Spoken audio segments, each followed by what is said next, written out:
मु श्री रूपेश कुमार पटेल सहकारी शिक्षक सरकारी उच्च प्राथमिक विद्यालय दुबेदान बालसंक्रा ब्लॉक आज वर्चुअल क्लास रे समस्त को स्वागत करुच्ची। तो आम आजिकार जो विषय वस्तु अच्छी से विषय वस्तु को आगे पूर्व किसी छात्र छात्री मान प्रश्न पचारि तापर आम आज जो प्रसंग अच्छी से ऊपर आलोचना करवा। ठीक अच्छे ताहले आम एबे हमर परवर्ती कार्यक्रम आड़ को जा माने कतोटी प्रश्न पचारि प्रश्नर ठीक ठीक उत्तर देवाक चेष्टा करवा। बहुत सहजिया प्रश्न अच्छी।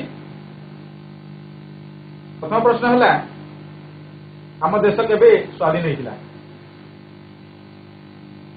जदि आम जाचु शीघ्र शीघ्र कहवा आम देश केबे स्वाधीन होता। आम देश भारत केबे स्वाधीन होता कहवा आम देश केबे स्वाधीन होता।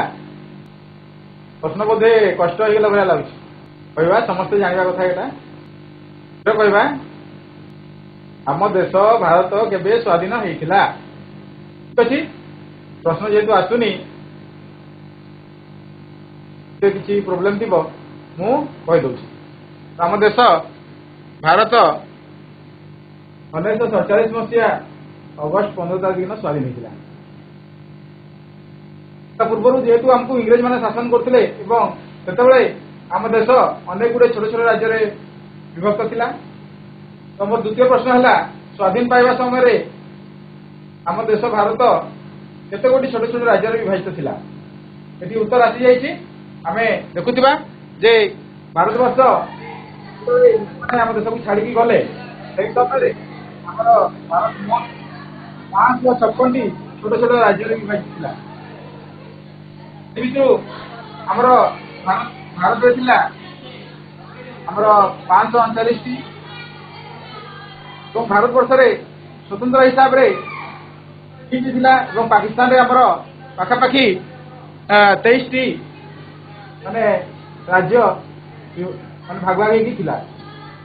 तेरे जो भारत स्वाधीन है सबू राज्य को एकाठी कराला। तो मोर द्वितीय प्रश्न है जे गोटे छोट यही आमर जो 556 जो छोट छोट राज्य थिला से राज्य गुड़िक कहार नेतृत्व में केबे सुधा संपूर्ण भारत एकत्रीकरण माने समस्त मिसाई संपूर्ण भारत एकत्रीकरण करा। छोट छोट राज्य गुड़िक कहा नेतृत्व में केबे सुधा संपूर्ण भाव में एकत्रीकरण करा माने अखंड भारत गठन कहवा। जदि आम प्रश्न उत्तर जाचे शीघ्र शीघ्र कहवा।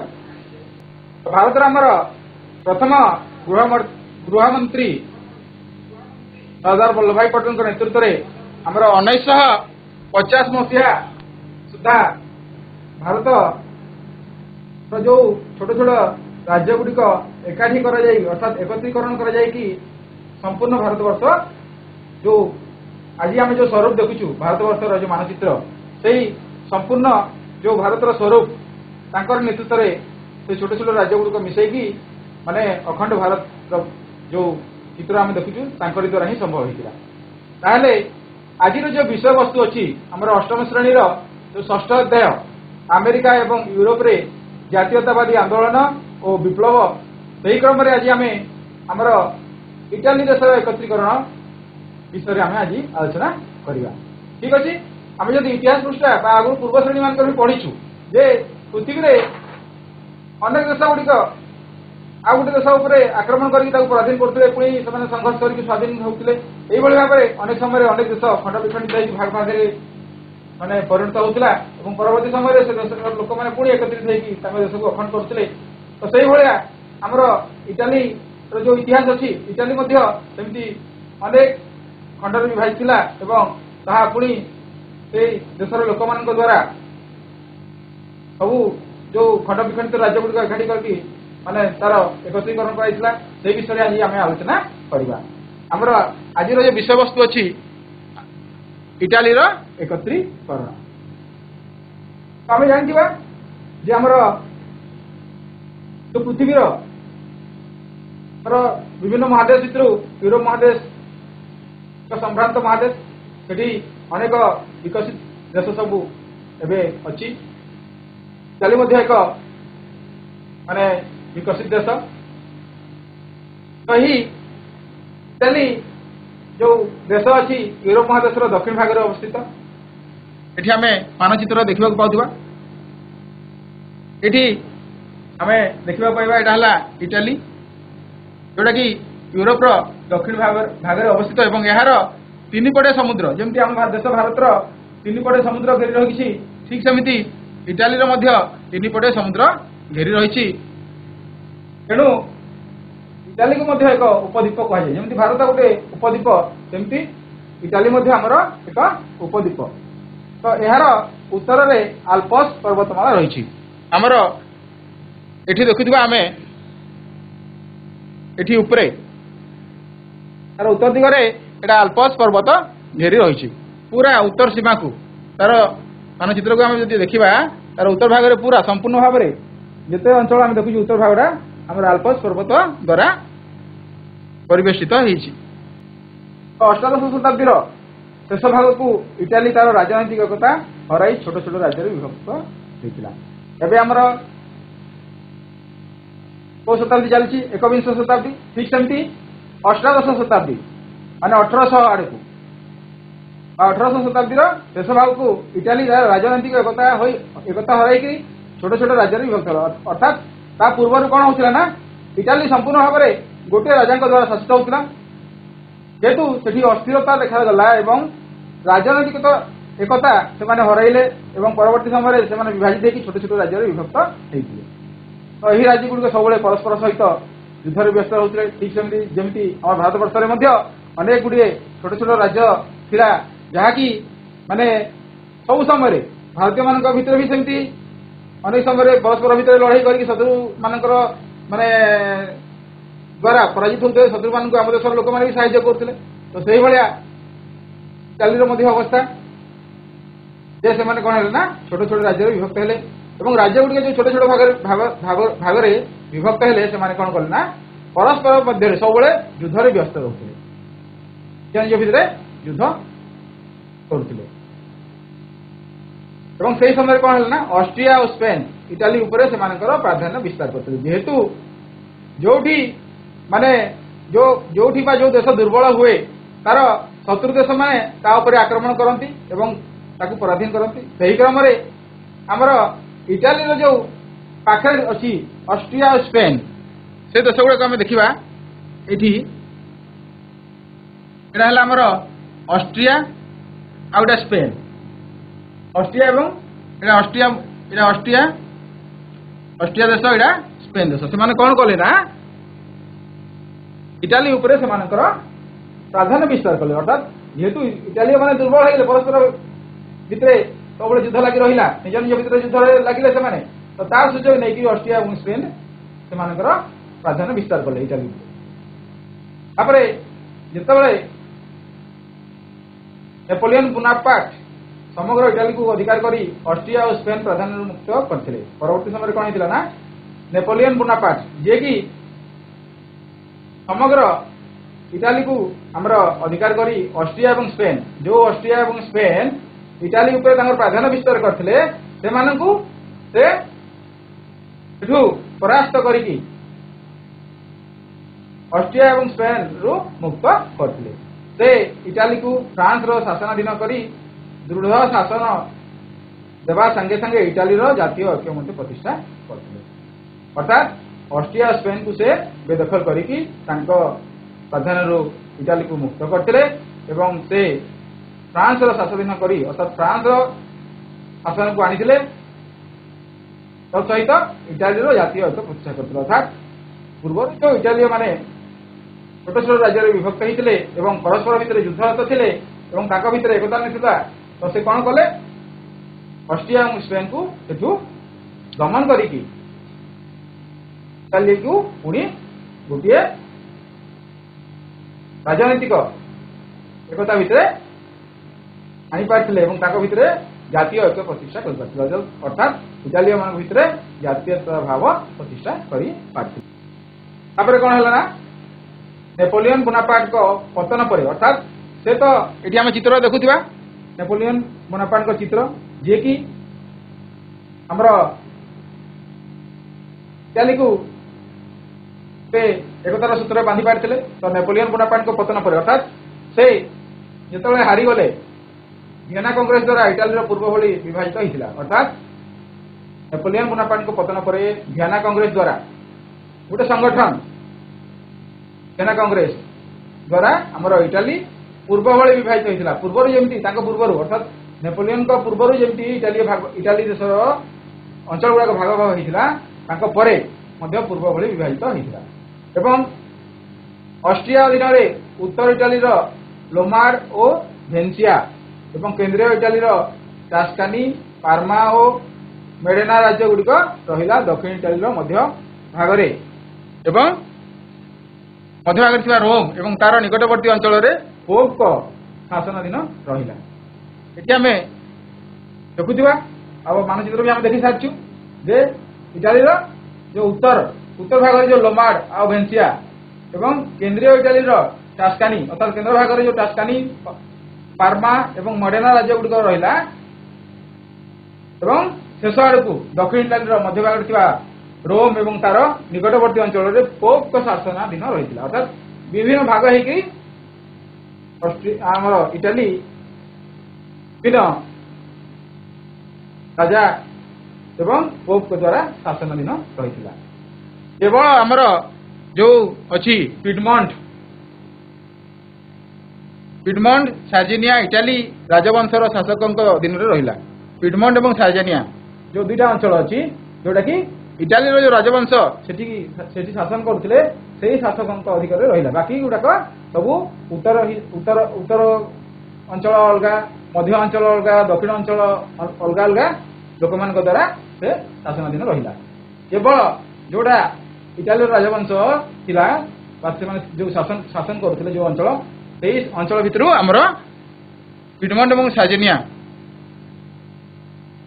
ये दुई अंचल इटाली राजवंशर शासन अधीन रही।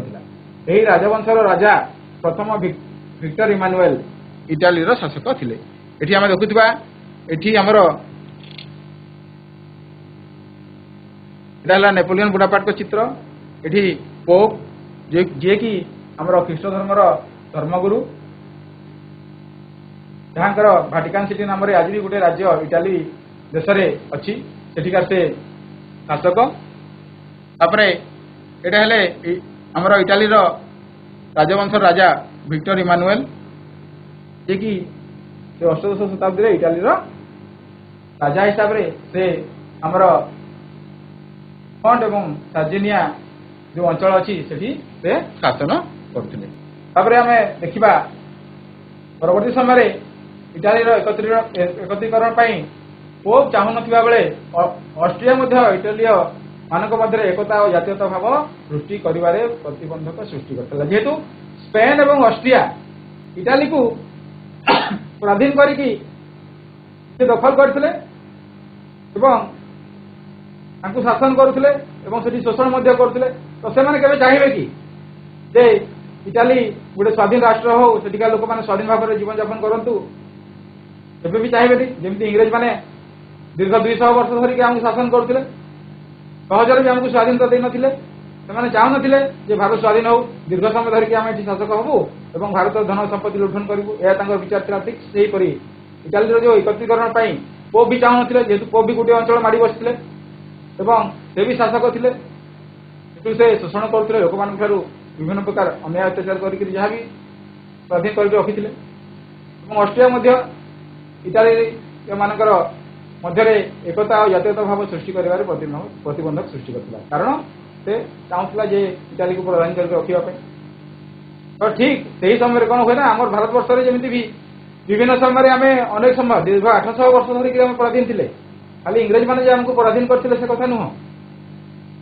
तो मझे मझे आम भितर भारतीय मान भर जातीयता भाव जिते ब्रेक होता एकाठी होकर लड़ुले विदेशी मान देश तड़ी दौले स्वाधीन होता यही क्रम में बारंबार आम स्वाधीन होते पुणी पराधीन होती शेष में आमको इंग्रेज मैंने पराधीन करते जो आम एक हेले विरुद्ध में समस्ते संग्राम चलैले इंग्रेज मैंने बाध्य आम देश को छाड़ी चली जावाई आमको स्वाधीन प्रदान करने।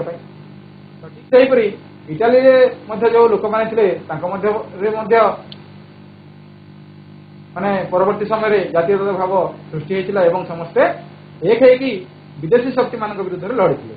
ତ ସେହି ସମୟରେ ଇଟାଲୀରେ କେତେକ ଉଦାରବାଦୀ ଲେଖକ ନିଜର ଲେଖା ମାଧ୍ୟମରେ ଇଟାଲିଆ ମାନଙ୍କ ମନ ଭିତରେ ମୁକ୍ତି ଓ ଏକତା ଭାବ ସୃଷ୍ଟି କଲେ।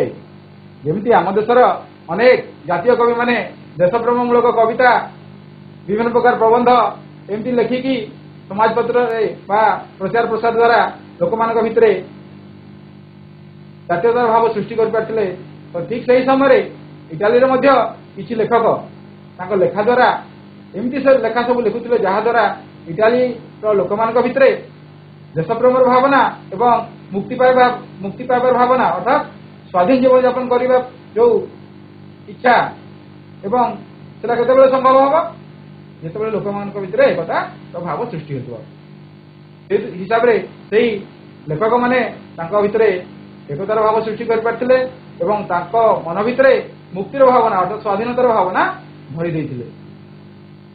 ତାର ଫଳସ୍ୱରୂପ କ'ଣ ହେଲା ନା ପରବର୍ତ୍ତୀ ସମୟରେ ଇଟାଲୀର ଏକତା ଏବଂ ଜାତୀୟତା ଭାବ ସୃଷ୍ଟି କରିବା ପାଇଁ କାର୍ବୋନାରୀ ନାମକ ଏକ ବିପ୍ଳବୀ ସଂଗଠନ ସୃଷ୍ଟି ହୋଇଥିଲା। ସେମିତି ଆମ ଭାରତକୁ ସ୍ୱାଧୀନ କରିବା ପାଇଁ ଜାତୀୟ କଂଗ୍ରେସର ସୃଷ୍ଟି ହୋଇଥିଲା।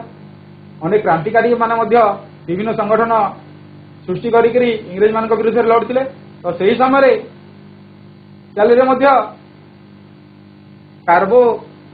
କାର୍ବୋନାରୀ ନାମକ ଏକ ବିପ୍ଳବୀ ସଂଗଠନ ସୃଷ୍ଟି ହୋଇଥିଲା ଏବଂ ସେମାନେ କ'ଣ କରିଥିଲେ ନା ଇଟାଲୀର ଏକତ୍ରୀକରଣ ପାଇଁ ବିଦ୍ରୋହ କରିଥିଲେ ଏବଂ ଇଟାଲୀୟ ମାନଙ୍କ ଭିତରେ ଦେଶପ୍ରେମର ଭାବ ଜାଗ୍ରତ କରିଥିଲେ।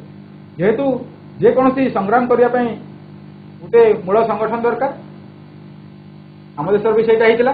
ତ ଇଟାଲୀରେ ମଧ୍ୟ କାର୍ବୋନାରୀ ନାମକ ଏକ ସଂଗଠନ ସୃଷ୍ଟି ହୋଇଥିଲା ଯିଏକି ଇଟାଲୀର ଏକତ୍ରୀକରଣ ପାଇଁ ବିଦ୍ରୋହ କରିଥିଲା ଏବଂ ଇଟାଲୀୟ ମାନଙ୍କ ଭିତରେ ଦେଶପ୍ରେମର ଭାବ ଜାଗ୍ରତ କରିଥିଲା। କିନ୍ତୁ ଯେହେତୁ ଏଠି ଅଷ୍ଟ୍ରିଆ ଏହି ବିଦ୍ରୋହକୁ ଦମନ କରିଥିଲା, କାରଣ ତା ପୂର୍ବରୁ ଅଷ୍ଟ୍ରିଆ ତାଙ୍କୁ ପରାଧୀନ କରିକି ରଖିଥିଲା ଏବଂ ସେ ଚାହୁଁନଥିଲା ଯେ ଇଟାଲୀର ଲୋକେ ସ୍ୱାଧୀନ ହୁଅନ୍ତୁ। ତେଣୁ ସେ ଯେଉଁ କାର୍ବୋନାରୀ ସଂଗଠନ ଦ୍ୱାରା ଏକ ସଂଗଠନ ସୃଷ୍ଟି କରାଯାଇ ଇଟାଲୀର ଏକତ୍ରୀକରଣ ପାଇଁ ଯେଉଁ ବିଦ୍ରୋହ କରାଯାଇଥିଲା ତାକୁ ଅଷ୍ଟ୍ରିଆ ଦୃଢ଼ ହସ୍ତରେ ଦମନ କରିବା ପାଇଁ ଚାହିଁଥିଲା ଏବଂ ଦମନ ମଧ୍ୟ କରିଥିଲା।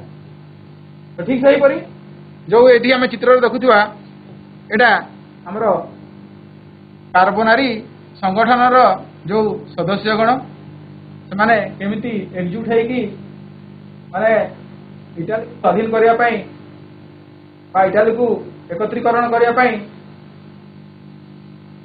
ତାଙ୍କର ଯେଉଁ ଶତ୍ରୁ ଦେଶ ଅର୍ଥାତ୍ ଯେଉଁମାନେ କି ତାଙ୍କୁ ପରାଧୀନ କରି ରଖିଥିଲେ ତାଙ୍କ ବିରୁଦ୍ଧରେ ସେମାନେ ସଂଗ୍ରାମ ଚଳେଇଥିଲେ ଏବଂ 1830 ମସିହାରେ ପାର୍ମା ଓ ମଡେନା ଆଦି କେନ୍ଦ୍ରୀୟ ଇଟାଲୀ ରାଜ୍ୟ ମାନଙ୍କରେ ବିଦ୍ରୋହ ଆରମ୍ଭ ହୋଇଥିଲା। ଗୋଟିଏ ପରେ ଗୋଟିଏ ରାଜ୍ୟ ଅର୍ଥାତ୍ କୌଣସି ବିଦ୍ରୋହ ହେଲେ ଏକା ସାଙ୍ଗରେ ସବୁ ଜାଗାରେ ଲୋକମାନେ ଆସିକି ବିଦ୍ରୋହ କରିନଥାନ୍ତି। ଧୀରେ ଧୀରେ ତାହା ମାନେ ଗୋଟିଏ ଅଞ୍ଚଳରୁ ଆଉ ଗୋଟିଏ ଅଞ୍ଚଳକୁ ଯାଇଥାଏ ଏବଂ ଲୋକମାନେ ସମସ୍ତେ ଏକଜୁଟ ହେଇକି ଲଢ଼ିଥାନ୍ତି।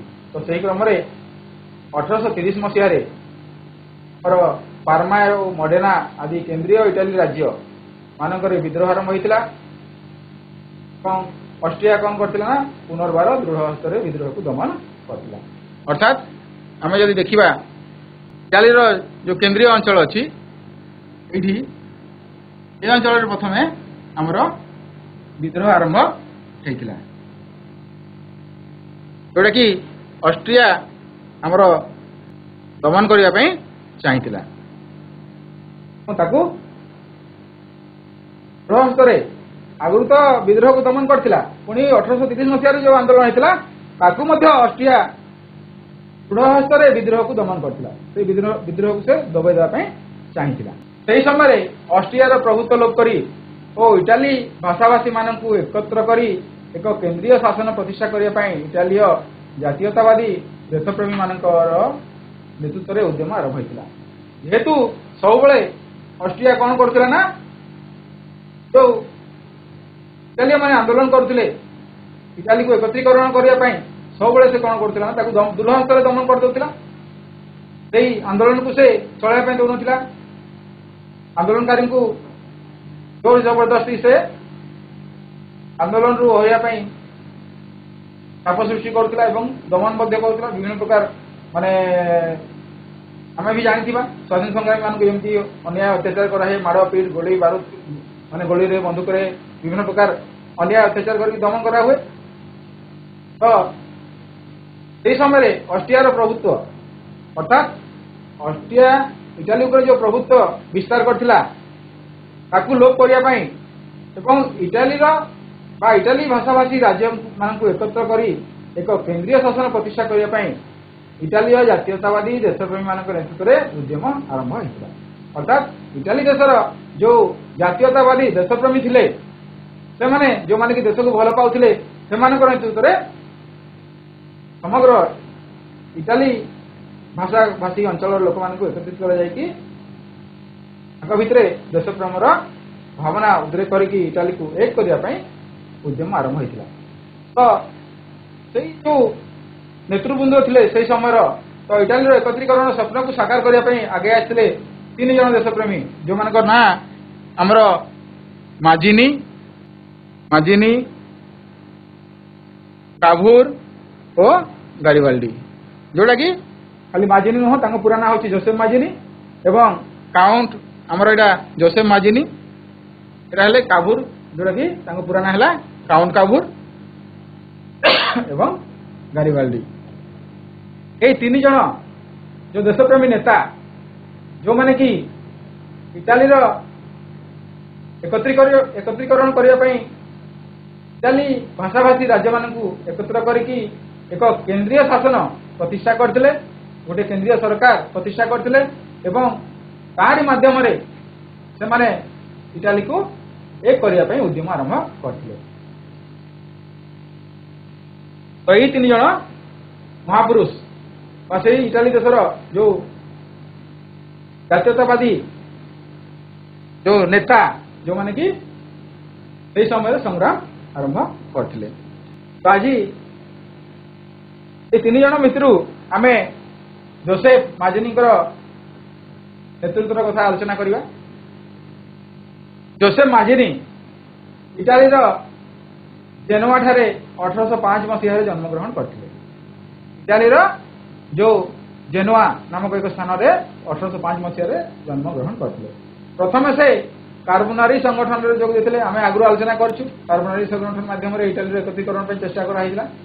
ତ ପ୍ରଥମେ ସେ କାର୍ବୋନାରୀ ସଂଗଠନରେ ଯୋଗ ଦେଇଥିଲେ। ମାତ୍ର ମାଜିନି ବା ଜୋସେଫ ମାଜିନି ଏହାର ହିଂସାତ୍ମକ କାର୍ଯ୍ୟକଳାପରେ ସନ୍ତୁଷ୍ଟ ନ ହୋଇ ସେ ଏକ ସ୍ୱତନ୍ତ୍ର ସଂଗଠନ ପ୍ରତିଷ୍ଠା କଲେ। ଯେମିତି ଆମ ଦେଶରେ ବି ସେମିତି ହେଇଥିଲା, ମାନେ ଚରମପନ୍ଥୀ ଆଉ ନରମପନ୍ଥୀ। ଚରମପନ୍ଥୀ ମାନେ କ'ଣ, ଯେମିତି ଆମର ଭାରତର ସ୍ୱାଧୀନତା ସମୟରେ ମଧ୍ୟ କିଛି ଲୋକ ଚାହୁଁଥିଲେ ଅହିଂସା ବାଟରେ ଯାଇକି ସ୍ୱାଧୀନ କରିବା, କିଛି ଲୋକ ଚାହୁଁଥିଲେ ଯେ ସ୍ୱାଧୀନତା ଆମର ହକ୍, ଇଂରେଜ ମାନଙ୍କ ଠାରୁ ଆମେ ଲଢିକିରି ଆମ ଦେଶକୁ ସ୍ୱାଧୀନ କରିବୁ। ଏ ଭାବନା ନେଇକି ଯେମିତି ଆମର ଉଦାହରଣ ନିଆଯାଇପାରେ ସୁଭାଷ ଚନ୍ଦ୍ର ବୋଷ, ମହାତ୍ମା ଗାନ୍ଧୀ। ମହାତ୍ମା ଗାନ୍ଧୀଙ୍କର ରାସ୍ତା କ'ଣ ଥିଲା ନା ଅହିଂସା ଏବଂ ଆମର ସୁଭାଷ ଚନ୍ଦ୍ର ବୋଷଙ୍କର ମାନେ ସ୍ୱାଧୀନ କରିବାର ଯୋଉ ତାଙ୍କର ନୀତି ମାନେ ଇଟ୍ କା ଜବାବ ପଥର ସେ ଦେଙ୍ଗେ ବୋଲି ତାଙ୍କର ଯୋଉ ଚିନ୍ତା, ଅର୍ଥାତ୍ ଇଂରେଜ ମାନେ ଯେହେତୁ ଆମର ଦେଶର ଶତ୍ରୁ, ଆମ ଦେଶକୁ ପରାଧୀନ କରିଛନ୍ତି, ତାଙ୍କ ପାଖରେ କ୍ଷମା ଯାଚନା କରିବାର କୌଣସି ପ୍ରଶ୍ନ ଉଠୁନାହିଁ। ଆମେ ତାଙ୍କଠୁ ଲଢେଇକି ଆମ ଦେଶକୁ ସ୍ୱାଧୀନ କରିବୁ, ଆଉ ସେଟା କରିକି ଦେଖେଇଥିଲେ ମଧ୍ୟ। ପରବର୍ତ୍ତୀ ସମୟରେ ଆଜାଦ ହିନ୍ଦ ଫୌଜ ଗଠନ କରିକି ପ୍ରଥମେ ଆଣ୍ଡାମାନ ନିକୋବର ଦ୍ୱୀପପୁଞ୍ଜକୁ ସେ ସ୍ୱାଧୀନ କରିଥିଲେ ଏବଂ ପ୍ରଥମ କରିକି ଭାରତର ସ୍ୱାଧୀନତାର ଯୋଉ ଧ୍ୱଜ ସେଠି ସେ ଉଡେଇଥିଲେ। ଠିକ ମହାତ୍ମା ଗାନ୍ଧୀ ତାଙ୍କ ବିପରୀତ ଅହିଂସା ନୀତି, ମାନେ ଅହିଂସା ମାର୍ଗରେ ହିଁ ଦେଶକୁ ସ୍ୱାଧୀନ କରିବା ପାଇଁ ସେ ଚେଷ୍ଟା କରିଥିଲେ ଏବଂ ପରବର୍ତ୍ତୀ ସମୟରେ ଯାହା ବି ହଉ ସମସ୍ତଙ୍କ ଦ୍ୱାରା ଆମ ଭାରତ ସ୍ୱାଧୀନ ହେଇଥିଲା। ତ ଠିକ ସେହିପରି ଆମର ଜୋସେଫ ମାଜିନି ଯିଏକି ସେ କାର୍ବୋନାରୀ ସଂଗଠନର ହିଂସାତ୍ମକ କାର୍ଯ୍ୟକଳାପରେ ସନ୍ତୁଷ୍ଟ ହୋଇନଥିଲେ, ଅର୍ଥାତ୍ ସେଠି ଯୋଉ ଯୁଦ୍ଧ କରିକି ଆମେ ଇଏ କରିବୁ ମାନେ ସ୍ୱାଧୀନ କରିବୁ, ଇଟାଲୀକୁ ଏକ କରିବୁ ଏବଂ ତା ଦ୍ୱାରା ଯାହା କିଛି କରାଯାଇପାରେ ହିଂସାତ୍ମକ କାର୍ଯ୍ୟପନ୍ଥା ବି ଅବଲମ୍ବନ କରାଯାଇପାରେ କହିକି ସେମାନେ ସେଇ ମାର୍ଗରେ ହିଁ ପରିଚାଳିତ ହଉଥିଲେ। ତ ସେଇଟା ଯୋଉଟା କି ସେ ଦେଖିକି ତାଙ୍କ ମନକୁ କଷ୍ଟ ହୋଇଥିଲା ଏବଂ ସେ ସନ୍ତୁଷ୍ଟ ହୋଇନଥିଲେ ଏବଂ ପରବର୍ତ୍ତୀ ସମୟରେ ସେ କ'ଣ କରିଥିଲେ ନା ଏକ ସ୍ୱତନ୍ତ୍ର ସଂଗଠନ ପ୍ରତିଷ୍ଠା କଲେ। ତ 1831 ମସିହାରେ ଅର୍ଥାତ୍ ଆମର 26 ବର୍ଷ ବୟସରେ ସେ ଜନ୍ମ ହୋଇଥିଲେ 1805ରେ ଏବଂ 1831ରେ ସେ କ'ଣ କଲେ ନା ତରୁଣ ଇଟାଲୀ ନାମକ ଏକ ସଂଗଠନ ଗଢ଼ି ତାରି ମାଧ୍ୟମରେ ଲୋକମାନଙ୍କୁ ଅର୍ଥାତ୍ ତାରି ସେ ତରୁଣ ଇଟାଲୀ ନାମକ ଏକ ସଂଗଠନ ଗଢ଼ିଥିଲେ। ସେ କାର୍ବୋନେରୀ ସଂଗଠନରୁ ବିଦାୟ ହେଲା ପରେ ନିଜେ ସ୍ୱତନ୍ତ୍ର ଭାବରେ ତରୁଣ ଇଟାଲୀ ନାମକ ଏକ ସଂଗଠନ ଗଢ଼ି ତାରି ମାଧ୍ୟମରେ ଯୁବକମାନଙ୍କୁ ଇଟାଲୀୟ ମାନେ କ'ଣ କରିଥିଲେ ନା ସେଇ ଯୁବକମାନଙ୍କୁ ଇଟାଲୀର ଯୁବକମାନଙ୍କୁ କ'ଣ କରିଥିଲେ ତାଙ୍କ ମନ ଭିତରେ ମୁକ୍ତି ଓ ଏକତା ଭାବ ସୃଷ୍ଟି କରିବା ପାଇଁ ସେ ନିର୍ଦ୍ଦେଶ ଦେଇଥିଲେ। ଏବଂ ଏଇଟା ହେଉଛି ଆମର ତରୁଣ ଇଟାଲୀର ସଂଗଠନର ଗୋଟେ ଚିତ୍ର ଏବଂ ତାଙ୍କର ଏଇଟା ହେଉଛି ତରୁଣ ଇଟାଲୀ ଦଳର ପତାକା, ଯେଉଁ ପତାକା ତଳେ କି ସମସ୍ତେ ଏକ ହେଇକି ମାନେ ସଂଗ୍ରାମ ଚଳେଇଥିଲେ। ଏଇଟା ହେଲା ତରୁଣ ଇଟାଲୀ ଦଳର ପତାକା ଏବଂ ଏଇଟା ହେଲା ତରୁଣ ଇଟାଲୀ ସଂଗଠନ। ତ ତରୁଣ ଇଟାଲୀ ଦଳର ପତାକାରେ ଲେଖାଥିଲା ଏକତା ଓ ମୁକ୍ତି। ଏଠି ଆମେ ଦେଖିବାକୁ ପାଉଥିବା ଏଠି ମାନେ ଏକତା ଓ ମୁକ୍ତି ତାଙ୍କ ପତାକାରେ ଯେଉଁ ଲେଖା ହେଇଛି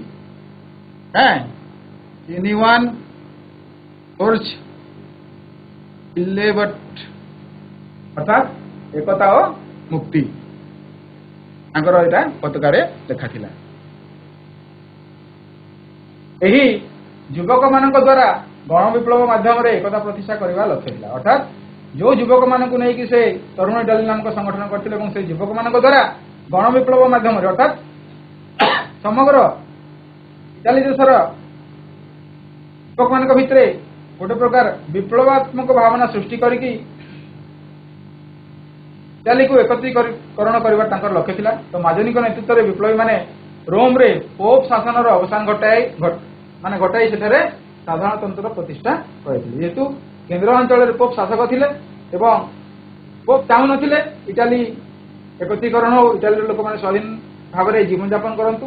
ତ ପରବର୍ତ୍ତୀ ସମୟରେ ଏକତା ଓ ମୁକ୍ତି ଅର୍ଥାତ୍ ଆମର ତରୁଣ ଇଟାଲୀ ଦଳର ଯେଉଁ ଯୁବକମାନେ ସେମାନେ କ'ଣ କଲେ ନା ପୋପ୍ଙ୍କର ଶାସନକୁ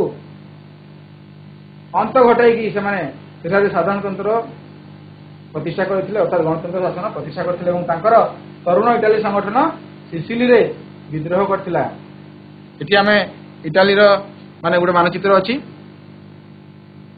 ଏହା ହେଲା ସିସିଲି ଦ୍ୱୀପ ଯୋଉଟାକି ଇଟାଲୀର ଗୋଟେ ଅଞ୍ଚଳ। ତରୁଣ ଇଟାଲୀ ସଂଗଠନ ସିସିଲିରେ ବିଦ୍ରୋହ କରିଥିଲା କିନ୍ତୁ ସେହି ବିଦ୍ରୋହକୁ ଦମନ କରାଯାଇଥିଲା ଏବଂ ମାଜିନିଙ୍କର ଏହି ଜାତୀୟତାବାଦୀ କାର୍ଯ୍ୟ ଯୋଗୁଁ ତାଙ୍କୁ ଇଟାଲୀରୁ ନିର୍ବାସିତ କରାଯାଇଥିଲା। ମାନେ ଏଠି ଆମେ ଜାଣି ରଖିବା ଦରକାର ଯେ ତରୁଣ ଇଟାଲୀ ସଂଗଠନ ସିସିଲିରେ ବିଦ୍ରୋହ କରିଥିଲା, ସେହି ବିଦ୍ରୋହକୁ ଦମନ କରାଯାଇଥିଲା ଅର୍ଥାତ୍ ସେହି ବିଦ୍ରୋହକୁ ମାନେ ଦମନ କରାଯାଇଥିଲା, ବନ୍ଦ କରିଦିଆଯାଇଥିଲା ତାଙ୍କର ବିଦ୍ରୋହ।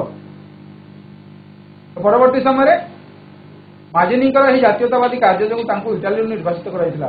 ଠିକ୍ ସେମିତି ଆମ ଦେଶରେ ବି ଯେଉଁମାନେ ଇଂରେଜମାନଙ୍କ ବିରୁଦ୍ଧରେ ସଂଗ୍ରାମ ଚଳାଉଥିଲେ ଦେଶକୁ ସ୍ୱାଧୀନ କରିବା ପାଇଁ ତାଙ୍କୁ ମଧ୍ୟ ଇଂରେଜମାନେ ଦମନ କରୁଥିଲେ ଏବଂ ପରବର୍ତ୍ତୀ ସମୟରେ ଆମର ଦେଶାନ୍ତ ମାନେ ଆଣ୍ଡାମାନ ନିକୋବରରେ ଯେଉଁ ସେଲୁଲାର ଜେଲ୍ ଅଛି ଯେଉଁମାନେ ବିଶେଷ ଭାବରେ ଇଂରେଜମାନଙ୍କ ସହିତ ଲଢ଼ୁଥିଲେ ତାଙ୍କୁ ଯେଉଁ ସେଲୁଲାର ଜେଲ୍ ଅର୍ଥାତ୍ କାଲାପାନି ଯେଉଁଟା କୁହାହେଉଛି ସେଠି ଜେଲରେ ଦଣ୍ଡିତ କରାହେଉଥିଲା। ତ ଠିକ୍ ସେମିତି ଯେହେତୁ ମାଜିନି କ'ଣ କରୁଥିଲେ ନା ଜାତୀୟତାବାଦୀ କାର୍ଯ୍ୟ କରୁଥିଲେ, ଇଟାଲୀୟମାନଙ୍କ ଭିତରେ ଜାତୀୟତା ଭାବର ସୃଷ୍ଟି କରୁଥିଲେ, ଇଟାଲୀକୁ ଏକ କରିବା ପାଇଁ ଚାହୁଁଥିଲେ। ତେଣୁ ସେଠିକାର ଯେଉଁ ଶାସକ ଦଳ ଥିଲେ ଯେଉଁମାନେ ଇଟାଲୀକୁ ମାନେ ସ୍ୱାଧୀନ କରିକି ରଖିଥିଲେ ସେମାନେ କ'ଣ କଲେ ନା ତାଙ୍କୁ ନିର୍ବାସିତ କରିଦେଇଥିଲେ ଏବଂ ଯେଉଁ ଏକତ୍ରୀକରଣର ବିଶେଷ ସଫଳତା ଯେଉଁଟା ମିଳିବା କଥା ସେଇଟା ପାଇନଥିଲେ ମଧ୍ୟ ଇଟାଲୀମାନଙ୍କର ଭିତରେ ଐକ୍ୟଭାବ ସୃଷ୍ଟି କରିବାରେ ସେ ସକ୍ଷମ ହୋଇଥିଲେ ଅର୍ଥାତ୍ ଯେଉଁଟାକି ପରବର୍ତ୍ତୀ ସମୟରେ ଇଟାଲୀକୁ ଏକତ୍ରୀକରଣ କରିବା ପାଇଁ ସାହାଯ୍ୟ କରିଥିଲା।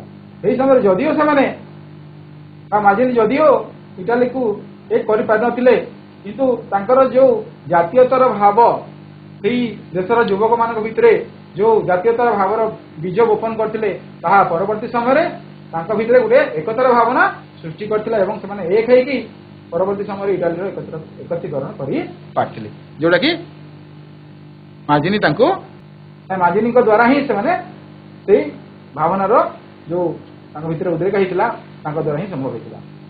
ତାପରେ ଆମେ ଆସିବା ଜାତୀୟତାବାଦୀ ଆନ୍ଦୋଳନ ଦ୍ୱାରା ପ୍ରଭାବିତ ହୋଇ ୟୁରୋପରେ ଗଣ ବିପ୍ଳବ ଦେଖାଯାଇଥିଲା। ଖାଲି ଇଟାଲୀ ଦେଶରେ ନୁହଁ, ସେହି ସମୟରେ ୟୁରୋପର ଅନେକ ଦେଶରେ ମାନେ ଗଣ ବିପ୍ଳବ ଦେଖାଯାଇଥିଲା। ଏହାର ପ୍ରଭାବ ଇଟାଲୀ ଉପରେ ମଧ୍ୟ ପଡ଼ିଥିଲା ଏବଂ ଇଟାଲୀରେ ଅନେକ ରାଜ୍ୟରେ ବିଦ୍ରୋହ ଦେଖାଦେଇଥିଲା, ଯୋଉଟାକି ସାର୍ଜିନିଆର ରାଜା ଚାର୍ଲସ ଆଲବର୍ଟ ଅଷ୍ଟ୍ରିଆ ବିରୋଧରେ ବାରମ୍ବାର ଯୁଦ୍ଧ କରି ପରାସ୍ତ ହେବାରୁ ସିଂହାସନ ତ୍ୟାଗ କରିଥିଲେ। ଯେହେତୁ ସେହି ସାର୍ଜିନିଆର ରାଜା ଚାର୍ଲସ ଆଲବର୍ଟ ଅଷ୍ଟ୍ରିଆ ବିରୋଧରେ, ଯେହେତୁ ଅଷ୍ଟ୍ରିଆ ଆମର ଇଟାଲୀର କିଛି ଅଞ୍ଚଳ ଦଖଲ କରି ରହିଥିଲା, ତ ତାଙ୍କ ବିରୁଦ୍ଧରେ ବାରମ୍ବାର ଯୁଦ୍ଧ କରିବାକୁ ପଡୁଥିଲା ଚାର୍ଲସ ଆଲବର୍ଟଙ୍କୁ ଏବଂ ସେ ବାରମ୍ବାର ଯୁଦ୍ଧ କରିକି ଶେଷରେ କ'ଣ କରିଥିଲେ ନା ହାରି ଯାଇଥିଲେ ଏବଂ ହାରି ଯାଇଥିବାରୁ ସେ ବାଧ୍ୟ ହୋଇକି ତାଙ୍କର ରାଜ ସିଂହାସନ ତ୍ୟାଗ କରୁଥିଲେ। ଆମେ ବି ଆମର ଇତିହାସରେ ପଢିଛୁ ଯେ ଯୋଉ ରାଜାମାନେ ବିଦେଶୀମାନଙ୍କ ଦ୍ୱାରା ହାରି ଯାଉଥିଲେ ତାଙ୍କର ରାଜ୍ୟ ତ୍ୟାଗ କରିବାକୁ ପଡୁଥିଲା ଏବଂ ସେ ଯାହା ଦ୍ୱାରା ପରାଜିତ ହେଇଥିଲେ ତାଙ୍କର ଅଧୀନତା ସ୍ୱୀକାର କରିକି ମାନେ ନିଜର ରାଜ୍ୟ ତାଙ୍କୁ ସମର୍ପଣ କରିବାକୁ ପଡୁଥିଲା। ତ ସେହି ହିସାବରେ ଆମର ରାଜା ଚାର୍ଲସ ମଧ୍ୟ ଯେତେବେଳେ ହାରି ଯାଇଥିଲେ ଅଷ୍ଟ୍ରିଆ ଠାରୁ, ସେ ତାଙ୍କର ରାଜ ସିଂହାସନ ତ୍ୟାଗ କରିଥିଲେ ଏବଂ ପରବର୍ତ୍ତୀ ସମୟରେ ତାଙ୍କର ପୁତ୍ର ଭିକ୍ଟର ଇମାନୁଏଲ ସାର୍ଜିନିଆର ରାଜା ହେଲେ ଏବଂ ଆମର ବିଚକ୍ଷଣ ଯୋଉ ରାଜନୀତିଜ୍ଞ କାଉଣ୍ଟ କାଭୁରଙ୍କୁ ସେ ତାଙ୍କର ପ୍ରଧାନମନ୍ତ୍ରୀ ରୂପେ ନିଯୁକ୍ତ କରିଥିଲେ, ତାଙ୍କର ଦ୍ୱିତୀୟ ପୁତ୍ର। ଯେହେତୁ ରାଜା ସେ ବି ହଉନା କାହାନ୍ତି ମାନେ ଯିଏ ବି ହଉ ସେ କ'ଣ କରୁଥିଲେ ନା ତାଙ୍କର ରାଜ ଦରବାରରେ କିଛି ବିଚକ୍ଷଣ ବୁଦ୍ଧିମାନ ବ୍ୟକ୍ତିମାନଙ୍କୁ ତାଙ୍କର ପ୍ରଧାନମନ୍ତ୍ରୀ ରୂପେ ନିଯୁକ୍ତ କରୁଥିଲେ, ମନ୍ତ୍ରୀ ପରିଷଦ ରଖୁଥିଲେ ଏବଂ ତାଙ୍କର ପରାମର୍ଶ କ୍ରମରେ ସେମାନେ ପରବର୍ତ୍ତୀ କାର୍ଯ୍ୟକ୍ରମ ମାନେ ନିର୍ଦ୍ଧାରିତ କରୁଥିଲେ। ସେ ହିସାବରେ କାଉଣ୍ଟ କାଭୁର ଯେହେତୁ ଜଣେ ବିଚକ୍ଷଣ ରାଜନୀତିଜ୍ଞ ଥିଲେ, ତ ସେ ତାଙ୍କୁ ପ୍ରଧାନମନ୍ତ୍ରୀ ରୂପେ ନିଯୁକ୍ତି ଦେଇଥିଲେ। ଆମର ଦେଖିବା ଯଦି ଭାରତବର୍ଷରେ ଆମର ଚାଣକ୍ୟ ଚନ୍ଦ୍ରଗୁପ୍ତ ମୌର୍ଯ୍ୟଙ୍କର ସେ ପ୍ରଧାନମନ୍ତ୍ରୀ ଥିଲେ ଏବଂ ତାଙ୍କର ମନ୍ତ୍ରଣାଳୟରେ ସେ ରାଜ୍ୟ ଶାସନ କରୁଥିଲେ ଏବଂ ସୁନ୍ଦର ଭାବରେ ତାଙ୍କ ରାଜ୍ୟ ପରିଚାଳନା ହେଉଥିଲା। ତ ଏଇଟା ହେଲେ ଆମର ଚାର୍ଲସ ଆଲବର୍ଟ, ଏଇଟା ଭିକ୍ଟର ଇମାନୁଏଲ। ତ ଏହିପରି ଭାବରେ ପ୍ରଧାନମନ୍ତ୍ରୀ କାଉଣ୍ଟ କାଭୁର ଜଣେ ମହାନ ଦେଶଭକ୍ତ, ଉଦାରପନ୍ଥୀ ନେତା ତଥା ଦକ୍ଷ ପ୍ରଶାସକ ଥିଲେ। କୌଣସି ଶକ୍ତିଶାଳୀ ବିଦେଶୀ ରାଷ୍ଟ୍ରର ସାହାଯ୍ୟ ବିନା ଇଟାଲୀ ଏକତ୍ରୀକରଣ ସମ୍ଭବ ନୁହେଁ ବୋଲି ସେ ଥିଲେ ଏବଂ ଆମର ଭିକ୍ଟର ଇମାନୁଏଲଙ୍କୁ ମଧ୍ୟ ସେ ପରାମର୍ଶ ଦେଉଥିଲେ ଏବଂ ସେ ଯୋଉ ଜିନିଷ ଅନୁଭବ କରିଥିଲେ ଯେ ଖାଲି ଇଟାଲୀ ଚାହିଁଲେ ବି ମାନେ ଯୋଉ ତାଙ୍କର ଅଷ୍ଟ୍ରିଆ, ସ୍ପେନ ଭଳିଆ ଯୋଉ ଶତ୍ରୁ ଦେଶ ଅଛନ୍ତି ଯୋଉମାନେ କି ଇଟାଲୀକୁ ଅକ୍ତିଆର କରି ରଖିଛନ୍ତି, ତାଙ୍କୁ ପରାସ୍ତ କରିବା ସମ୍ଭବ ନୁହଁ, ଏହା ସେ ଭାବିଥିଲେ ଏବଂ କୌଣସି ବିଦେଶୀ ରାଷ୍ଟ୍ରର ସାହାଯ୍ୟ ଯଦି ନିଆ ନଯିବ ତାହେଲେ ଇଟାଲୀର ଏକତ୍ରୀକରଣ ସମ୍ଭବ ନୁହେଁ ବୋଲି ସେ ବୁଝିଥିଲେ ଏବଂ ପରବର୍ତ୍ତୀ ସମୟରେ ତାଙ୍କର କାର୍ଯ୍ୟପନ୍ଥା ନିର୍ଦ୍ଧାରଣ କରିଥିଲେ। ଆଜିର ଯୋଉ ବିଷୟବସ୍ତୁ ଅଛି ଆମର ଇଟାଲୀ ଏକତ୍ରୀକରଣର, ଏଠି ଆମେ ମାଫ କରୁଛୁ ଏବଂ କିଛିଟା ଯୋଉ ଆମେ ପଢିଲେ ତା ବିଷୟରେ ପ୍ରଶ୍ନ ଗୁଡ଼ିଏ ଆମେ ଏବେ ଆଲୋଚନା କରିବା, ଜାଣିବା, ଯାହା ଯାହା ପଢିଲେ ତାକୁ ଟିକେ ମନେ ପକେଇବା ଏବଂ ଏବେ ମୁଁ କିଛି ପ୍ରଶ୍ନ ପଚାରୁଛି, ସେ ପ୍ରଶ୍ନ ଗୁଡ଼ିକର ଉତ୍ତର ଦେବା ପାଇଁ ଚେଷ୍ଟା କରିବା ଏବଂ ପରବର୍ତ୍ତୀ ସମୟରେ ଯେଉଁ ପ୍ରଶ୍ନ ଗୁଡ଼ାକ ଆମେ ଉତ୍ତର ଦେଇଥିବା ସେ ପ୍ରଶ୍ନ ଗୁଡ଼ାକ ଦେଖିକି ନିଜ ଖାତାରେ ବି ମଧ୍ୟ ନୋଟ୍ କରିବା। ଏବେ ଆମେ ଯାହା ପଢିଲେ, ଯାହା ଆଲୋଚନା କଲେ ସେଇଥିରୁ କିଛି ପ୍ରଶ୍ନ ମୁଁ ସାମ୍ନାରେ ରଖୁଛି, ତାର ଉତ୍ତର ଦେବା ପାଇଁ ଚେଷ୍ଟା କରିବା। ତ ଇଟାଲୀ ୟୁରୋପର କେଉଁ ଭାଗରେ ଅବସ୍ଥିତ କହିବା? Madan Mohan high school Italy Europe ଦକ୍ଷିଣ ଭାଗରେ ଅବସ୍ଥିତ। ବହୁତ ସୁନ୍ଦର, ଇଟାଲୀ ୟୁରୋପର ଦକ୍ଷିଣ ଭାଗରେ ଅବସ୍ଥିତ। ବହୁତ ସୁନ୍ଦର। ଆମେ ମାନଚିତ୍ର ବି ଦେଖି ସାରିଛୁ ଦକ୍ଷିଣ ଭାଗରେ ଅବସ୍ଥିତ। 6 ନମ୍ବର ପ୍ରଶ୍ନ ହେଲା, ନେପୋଲିଅନ ବୋନାପାର୍ଟ ସମଗ୍ର ଇଟାଲୀକୁ ଅଧିକାର କରି କାହାର ପ୍ରାଧାନ୍ୟରୁ ଇଟାଲୀକୁ ମୁକ୍ତ କରିଥିଲେ? नेपोलियन बोनापार्ट समग्र इटाली को अधिकार करी कहार प्राधान्य इटाली को मुक्त करथिले पारगार्ड नेपोलियन बोनापार्ट समग्र इटाली को अधिकार कर स्पेन एवं ऑस्ट्रिया प्राधान्य इटाली को मुक्त करथिले। एक सुंदर उत्तर ऑस्ट्रिया एवं स्पेन को अधिकार कर रखिथिले ताकू से मुक्त करथिले। 6 नंबर प्रश्न है इटाली रे एकता और जातीयता भाव सृष्टि करबा पई केउ संगठन सृष्टि हिथिला इटाली रे एकता और जातीयता भाव सृष्टि करबा पई केउ संगठन सृष्टि हिथिला पारगाडू कहबा रे कार्बोनारी कार्बोनारी बहुत सुंदर उत्तर। परवर्ती प्रश्न आगे बुझा विक्टर द्वितीय विक्टर इमानुएल डैश को द्वितीय विक्टर इमानुएल को इमानुएल डैश तांकर प्रधानमंत्री रूप नियुक्त करथिले डैश को एटे हमर ये ही जाई द्वितीय विक्टर इमानुएल डैश को से तांकर प्रधानमंत्री काउंट काबुरंको एक बहुत सुंदर उत्तर डैश इटाली वासी 6 नंबर प्रश्न डैश इटाली वासी मन में ऐक्य भाव सृष्टि करने सक्षम होते कहवा तो अल्प समय आगु आम आलोचना कर सारी डैश इटाली वासी मन में ऐक्य भाव सृष्टि कर सक्षम होते पकेवा कहवा ठीक अच्छे जान नवा माझिनी तापर 6 नंबर तरुण इटाली दलर पताकार डैश और डैश लेखा थिला अरुण एकता मुक्ति बहुत सुंदर उत्तर मुक्ति बहुत सुंदर उत्तर बहुत बहुत धन्यवाद। एबे किसी गृह कार्य अछि गृह कार्यर उत्तर निज निजर विषय खातारे लिखिबा एवं निजर जो विषय गुरुजी गुरुमा अछंती तांकु देखैबा। आज यही आम भर्चुआल क्लास को ये समाप्त करुँ समस्त को बहुत बहुत धन्यवाद।